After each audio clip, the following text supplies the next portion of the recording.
Les vraies voix Sud Radio, 17h-19h.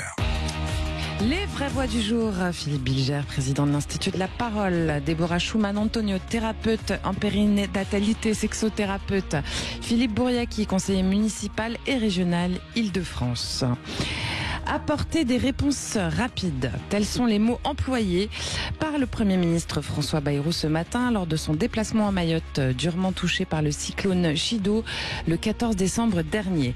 Il a annoncé le lancement d'un plan d'aide intitulé Mayotte debout, destiné à répondre aux besoins immédiats des Mahorais. Ce plan d'urgence, axé sur la fourniture rapide d'eau, de nourriture et d'électricité, sera accompagné dans quelques mois d'un projet à long terme visant à transformer l'avenir de l'archipel. Face à l'urgence humanitaire et aux attentes croissantes des habitants, on voudrait savoir si les actes vont suivre. C'est une vraie question. Alors, on vous pose la question d'ailleurs sur Twitter. Est-ce que le plan Mayotte debout est, selon vous, une mesure d'urgence, une sortie de crise ou une vraie solution? Et vous nous répondez une mesure d'urgence à 80%. Pour en parler, nous recevons Mansour Kamardine, qui est ancien député de Mayotte et vice-président chargé des Outre-mer chez les Républicains. Il sera là dans quelques instants.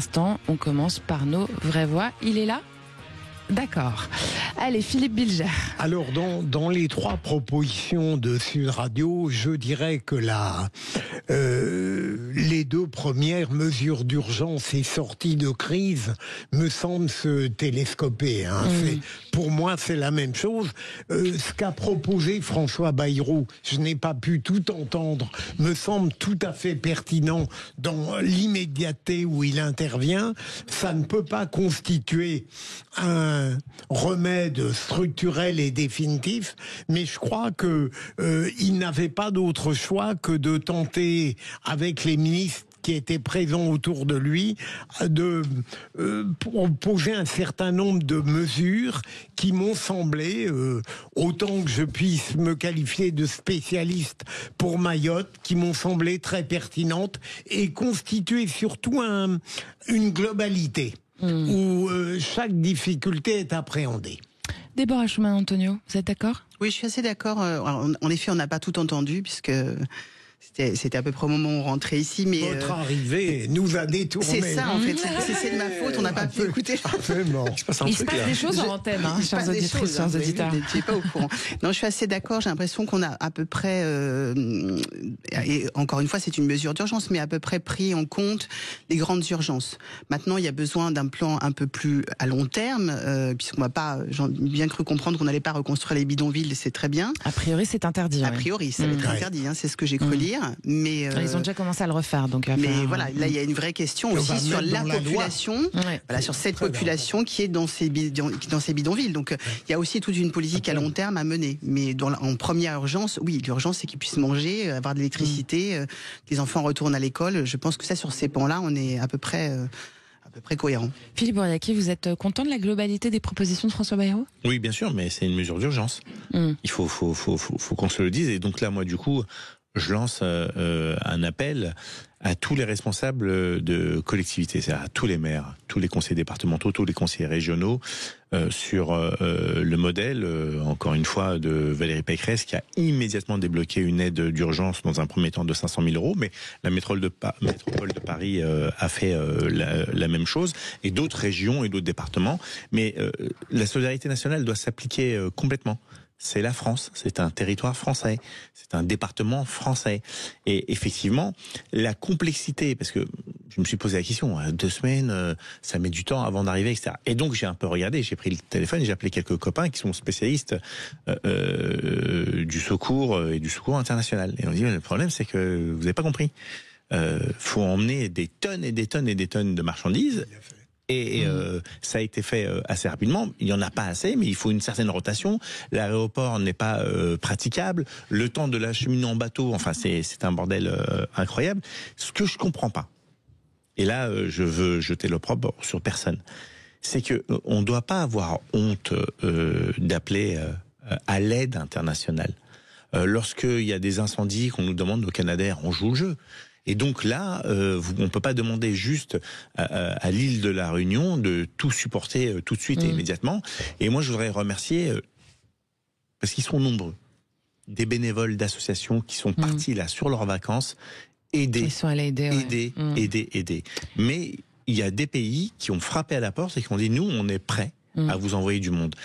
Et je ne comprends pas qu'on n'ait pas demandé la solidarité internationale. C'est-à-dire que psychologiquement, il y avait un peu le problème, Mayotte s'estime abandonnée, et d'aller chercher de l'aide à l'étranger, ça pouvait aggraver ce sentiment. Mais je vous rejoins. Alors, je vais vous donner quelques-unes des annonces que François Bayrou a fait tout à l'heure. Il a annoncé que l'électricité doit être rétablie dans chaque foyer fin janvier. Aussi qu'un financement par des prêts garantis par l'État sera mis à disposition et que ces prêts seront assumés par la Banque des Territoires dans des conditions exceptionnelles réservées aux catastrophes naturelles de grande ampleur comme Chido, avec des moyens humains et logistiques considérables. Et puis aussi une rentrée des classes pour le 13 janvier. Donc effectivement, on est quand même dans l'action concrète. Absolument. Et c'est pas qu'une mesure d'urgence a priori là. Voilà, mais mesure d'urgence, sortie de crise, et j'espère surtout qu'il réussira son pari. Le registre n'est pas le même que pour Notre-Dame, où en 5 ans, personne n'y croyait. Ça a été fait. Là, il propose 2 ans. Si en 2 ans, il parvient à restaurer quelque chose de stable et d'acceptable à Mayotte, bravo. Ça sera un sacré coup de force, je vais y arriver. Déborah Schumann-Antonio, pour les familles qui le souhaitent, il y aura aussi une scolarisation temporaire qui est disponible, réorganisée dans l'Hexagone. Donc, on en revient à l'éducation. Et c'est vrai qu'on se pose la question sur tous ces enfants qui sont complètement déscolarisés, parfois sans maison, sans eau, sans nourriture. Enfin, c'est assez catastrophique. C'est catastrophique et c'est vrai que c'est une question puisqu'on ne peut pas laisser à l'abandon ces enfants qui sont là et qui ont besoin d'être tout le temps scolarisés. Enfin, on ne peut pas d'un coup décider qu'il y a eu le cyclone et qu'il ne se passe plus rien pour ces enfants-là. Ils ont le droit à l'éducation. Donc, j'ai vu qu'il y avait des initiatives même de certains professeurs qui donnent des cours dans les rues, qui ont repris les cours alors que on est toujours en vacances scolaires et qui reprennent les cours en disant on va aider ces enfants. Et je trouve ça assez extraordinaire de ne pas les laisser à l'abandon et de pas se dire que tant pis, c'est une génération de perdus. Non, il ne faut pas qu'elle soit perdue. Il faut qu'ils sentent que derrière eux, il y a l'éducation nationale, qu'on va continuer à les aider et que c'est ça aussi qui donne, on parlait d'avenir, on parlait aussi de réinsertion tout à l'heure, mais c'est ça qui donne l'envie à ces enfants-là de continuer. Donc ça, c'est absolument indispensable. C'est une histoire, c'est psychologiquement aussi que ça joue, Philippe Bouriaki, puisque Bayrou le disait lui-même, les Maoris ont souvent le sentiment que ce qu'on leur apporte, ce sont des assurances, des belles paroles de solidarité dans les déclarations. Mais eux, ils veulent du réel, ils veulent du concret. Bon, on y est enfin. On y est enfin. Alors, de manière, alors je veux pas paraître détaché, surtout devant la détresse et la misère et la catastrophe. Je compare ça à une bombe nucléaire qui leur est tombée dessus quand même. C'est que malheureusement, sur un claquement de doigts, vous ne pouvez pas tout réaliser immédiatement. C'est-à-dire qu'il faut dégager les routes, il faut arriver au village. Enfin, c'est le Premier ministre tout à l'heure parlait de milliers de tonnes d'arbres qui sont couchés et qu'il faut évacuer. C'est-à-dire qu'il faut qu'il va réutiliser. Qu'il va réutiliser pour faire de la biomasse, pour pouvoir produire de l'énergie, etc. Donc ça, effectivement, bravo. Mais je vous invite à regarder les photos aériennes et les vidéos. Il y a eu une bombe nucléaire qui a explosé. D'ailleurs, on a notre invité Mansour Kamardine qui est avec nous, qui est ancien député de Mayotte, vice-président chargé des Outre-mer chez les Républicains. Mansour, vous êtes avec nous. Oui, bonjour. Bonjour. Je vous suis avec beaucoup de plaisir dans vos débats. Ah, c'est gentil, merci beaucoup. Du coup, voilà, la question qu'on pose donc à nos auditeurs, c'est est-ce que le plan Mayotte debout est une mesure d'urgence, une sortie de crise ou une vraie solution? On a eu le discours de Bayrou, de monsieur le Premier ministre entre-temps. Qu'est-ce que vous en pensez, vous? Est-ce que vous pensez que ces mesures concrètes qu'il a proposées sont enfin nécessaires? Et surtout, est-ce que c'est les bonnes? Enfin, allez-y, donnez votre opinion. Très franchement, je dirais un profond sentiment de déception. J'attendais de M. Bayrou qu'il rompe un petit peu avec ces discours de jour de bien convenus, d'affection, qu'il fasse du concret et qu'il propose des choses. Je pensais qu'il avait pris la dimension de l'habit qui est désormais le sien de Premier ministre. Malheureusement, il reste encore dans les notes que lui desservent la haute administration. Et quand je dis ça, il n'y a rien de péjoratif, mais c'est parce que pendant longtemps, le politique a démissionné de ses responsabilités. Construire Mayotte, à mon avis, ce n'est pas simplement c'est une urgence, mais c'est pas seulement ce qu'a annoncé le Premier ministre. Je suis désolé. Nous ne pouvons construire l'urgence à Mayotte, c'est de pouvoir dire plus jamais ça. Plus jamais des gens qui meurent dans des bidonvilles, plus jamais des bidonvilles, plus jamais des gens qui arrivent en Kwassa-Kwassa alors qu'il manque d'eau, il manque de tout ici.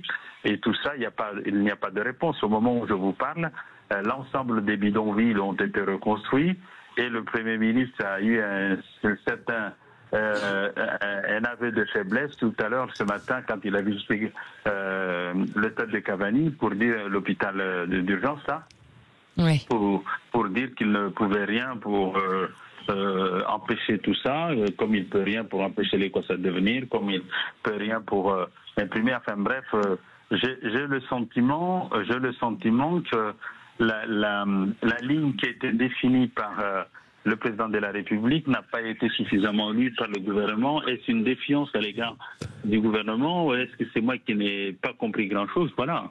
Moi, attendez. Oui. Allez-y, attendez Philippe Bilger. Monsieur le Président, est-ce que vous n'êtes pas un peu sévère tout de même? Alors, on va répondre à cette question dans un instant, juste après une courte pause. Je vous remercie Mansour Kamardine. Vous restez avec nous surtout. À tout de suite. Sud Radio, c'est vous qui donnez le ton. Bravo pour votre score d'audience, ça devient impressionnant. Faites attention, vous allez avoir beaucoup d'ennemis. Sud Radio, parlons vrai. Leclerc. Quand vous voulez du carburant pas cher, vous allez chez Leclerc. Quand vous voulez un camembert pas cher, vous allez chez Leclerc. Alors juste une question, pourquoi vous ne faites pas pareil pour votre forfait mobile? Vous avez peur que ce soit pas assez cher? Chez Réglo Mobile, le forfait 60 Go est à seulement 5,80 € et on en change quand on veut. Réglo Mobile, le meilleur prix, c'est celui qu'on choisit. Leclerc. Communication intra-France métropolitaine hors numéros spéciaux, disponible dans les centres Leclerc, voir détail de l'offre en magasin et sur reglomobile.fr. Sud Radio Mende. 101.9. Sud Radio. Il y a les résilients, les engagés, les originaux et les autodidactes, les lève-tôt et les lève-tard, les visionnaires, les créatifs, les stratèges, les leaders d'aujourd'hui et de demain, les jeunes et les moins jeunes. Et qu'est-ce qu'ils et elles ont tous en commun? C'est leur magazine. Ce mois-ci, retrouvez Entreprendre, le magazine de tous les entrepreneurs, et partez à la rencontre de l'extraordinaire Fatou Ndiaye, entrepreneur aux 1001 vies, engagé pour l'entrepreneuriat féminin. À découvrir en ce moment chez votre marchand de journaux. Chez Auchan, on sait que les bonnes promos, ça vous régale. Alors cette semaine, chez Auchan, profitez de ces promos à tartiner ou à déguster pour les fêtes. Jusqu'à demain, profitez de 34% de remise sur la gamme de foie gras et charcuterie Labéry. Auchan, avec plaisir. 34% de remise immédiate sur la gamme de foie gras et charcuterie Labéry. Au rayon traiteur et charcuterie libre-service, hors promotion en cours et format promo. Valable dans vos magasins Auchan participants. Liste des hypermarchés ouverts ce dimanche toute la journée sur Auchan.fr. Pour votre santé, évitez de grignoter. Les vraies voix Sud Radio, le coup de projecteur des vraies voix. Et on continue cet échange autour du plan Mayotte debout. Je vous rappelle la question qu'on vous pose sur Twitter. Est-ce que c'est une mesure d'urgence, une sortie de crise, une vraie solution? On est avec Mansour Kamardine, qui est ancien député de Mayotte et vice-président chargé des Outre-mer chez les Républicains. Mansour, vous nous disiez que ce qu'il faut maintenant, c'est plus jamais ça, et que vous êtes extrêmement déçu par les propos de François Bayrou, ce à quoi Philippe Bilger était en train de réagir. Voilà, Monsieur le Président, je vous ai trouvé sévère, mais évidemment, je n'ai pas votre connaissance de Mayotte. Mais j'avais l'impression qu'en écoutant François Bayrou, il y avait une articulation cohérente qui était faite entre le besoin de mesures d'urgence et de sortie de crise et ce qui devra être fait plus profondément par la suite pour Mayotte. Un coup de baguette magique était impossible, de toute manière. Est-ce que vous n'êtes pas un peu sévère, tout de même, avec l'action du Premier ministre? Mansour Kamardine, on vous écoute. Alors, je ne suis pas du tout sévère. Vous savez, beaucoup de gens ont cherché à attaquer François Bayrou parce qu'il est parti avec l'avion à Pau, il n'est pas allé en réunion, machin. J'ai refusé de le condamner parce que je considère qu'effectivement, c'est quelqu'un qui aurait pu être responsable. Non, je ne suis pas sévère. J'ai dit simplement ce que nous vivons. Au moment où nous vivons, la crise est passée depuis 15 jours. Il n'y a toujours pas d'eau, il n'y a pas de nourriture, il n'y a pas d'électricité, il n'y a pas de réseau. Là, je vous appelle dans le noir. Et c'est pas possible de vous appeler, c'est très compliqué. Et donc, quand on est la troisième, la quatrième puissance mondiale, effectivement, ça interroge. Parce qu'on est à 10 000 kilomètres, c'est parce que beaucoup de choses n'ont pas été faites. Non, j'attendais. Quand on vous dit, Monsieur Bilger, moi je vous suis, effectivement, vous avez des réflexions pertinentes et je vous en remercie. Mais quand vous dites que vous avez le territoire où 80% des populations vivent sous le seuil de pauvreté, que le coût de la vie est au-dessus de 50% par rapport au coût de la vie, les prix en moyenne nationale, que ainsi de suite, et que les minima sociaux sont fixés à 50%, et quand on sait que tout le terroir local est complètement détruit et que nous n'aurons la banane que dans 10 mois, dans 15 mois, dans 18 mois, vous n'avez pas un seul mot pour améliorer la situation, notamment des minima sociaux, de ceux qui sont dans les minima sociaux et qui ont besoin d'acheter à manger. Je crois que c'est tout ça qu'il faut. Et donc, on peut dire tout ce qu'on voudra, et puis quand on ne pose pas les bases, encore une fois, vous savez, si le cyclone, je ne le souhaite pas, mais si le cyclone devait revenir avec la même intensité d'ici 1 mois, 3 mois, nous aurons encore plus de morts que ce que nous avons connu. Vous n'allez pas me dire que je suis sévère quand je dénonce ça. Alors, Mansour, j'ai une question pour vous. La situation n'est pas au rendez-vous. Mansour Kamardine. Les propositions ne répondent pas à cette situation. J'ai une question pour vous. Le Premier ministre a dit qu'il fallait faire très attention sur les rumeurs de milliers de morts qui ne sont pas fondées, qu'il fallait une très grande prudence sur ce bilan des victimes, qui pour l'instant est de 39 morts et de plus de 5600 blessés. Comment ça se fait qu'on n'a pas des chiffres plus précis? C'est à cause on ne peut pas accéder aux zones, hein, c'est ça? Non, on a accédé aux zones. Je crois que les gens qui vont avancer des chiffres exorbitants, extraordinaires, ils voulaient faire un peu de buzz, et on ne fait pas le buzz sur la mort des personnes. Je crois que le Premier ministre est plus dans le vrai. M. Bilger, quand il dit des choses qui correspondent aux réalités, j'y adhère. Il n'y a aucune difficulté. Déborah Schumann-Antonio, finalement, ce qu'on entend dans ce que Mansour nous dit, c'est que, en fait, il veut du concret, c'est-à-dire il veut recevoir de l'eau tout de suite, à manger tout de suite, enfin, la logique, quoi. Oui, c'est des choses. Ça paraît évident, hein, puisqu'on est quand même aujourd'hui dans une situation plus que dramatique. Et ce que j'entends aussi, c'est pas que ça. C'est-à-dire qu'il y a des choses d'urgence, en effet, sur lesquelles on est en train de réagir. Mais j'entends aussi parler de choses qui sont plus anciennes et qui sont réclamées depuis longtemps sur les minima sociaux, etc., qui n'ont pas été entendues. Donc je pense qu'il y a quand même une colère qui est sous-jacente depuis extrêmement longtemps et qui là, en effet, est encore plus vivace compte tenu de la situation et de se dire que demain, il faudra repartir dans une précarité encore plus importante qu'elle n'était au départ. Donc, qu'est-ce que ça change demain pour la population? Je pense que c'est ça la vraie question, à mon sens. Philippe Bourriaque, un petit mot rapidement. On se retrouve dans la même problématique qu'avec nos ultramarins sur la vie chère, par exemple. Mansour l'a si bien dit. Comment on peut accepter que les prix soient à 50% de plus et en plus avec cette problématique, ça j'avais pas cette équation. 80% de la population vit sous seuil de pauvreté. Enfin, on a le cocktail le plus explosif qui existe. Donc c'est soit on se dit c'est le territoire de la France, il faut régler ce problème de la vie chère sur nos îles, soit ça ne l'est pas, mais il faut arrêter de se moquer des gens et de les insulter en pleine face. Ça c'est une certitude. Mansour Kamardine, vous avez l'impression qu'on se moque de vous? J'ai l'impression qu'on n'a pas pris la mesure de la situation d'une extrême gravité. Cette situation, elle est amplifiée effectivement par Chido. Vous savez ce que ça veut dire Chido en maoré? Allez-y. C'est un miroir. Et donc Chido, c'est ce miroir qui a mis en exergue ou en valeur tous les manquements de l'État vis-à-vis de Mayotte depuis plusieurs années et qui a mis à genoux encore la situation. Mayotte aujourd'hui est la situation de ce qu'elle a connu il y a 40 ans. On est revenu 40 ans en arrière, vous vous rendez compte? On est revenu à 40 ans en arrière. Et donc, oui, il y a des vrais sujets. Et pour moi, il n'y aura pas de loi d'urgence Mayotte si elle ne répond pas à ces éléments que je viens d'indiquer. Je l'ai dit assez suffisamment clairement. Il ne peut y avoir de loi d'urgence qui ne pose pas la question sur les bidonvilles, sur le contrôle des frontières, sur l'amélioration de la situation sociale, notamment des minima sociaux qui sont déjà en vigueur à Mayotte et qui sont plafonnés à 50% malgré la situation sociale que j'ai décrite. C'est tout ça qui forme en fait la loi d'urgence. Et la loi d'urgence telle qu'elle est bâtie, c'est tout simplement on fait de l'amusement, on fait de la danse de vente sur la table pour amuser la galerie et dire voilà, on vient, on fait des choses. Et ça, je ne peux pas l'accepter. Donc pour vous, c'est un coup de com' comme ce qu'on entend pas mal dans les médias. Voilà, je crois. Écoutez, on pense fort à vous, on vous souhaite bien du courage en tout cas, Mansour Kamardine. Je rappelle que vous êtes ancien député de Mayotte et vice-président chargé des Outre-mer chez les Républicains. Bien du courage et on espère que cette situation va trouver des résolutions assez rapidement. Merci de votre témoignage. Merci beaucoup. Au revoir.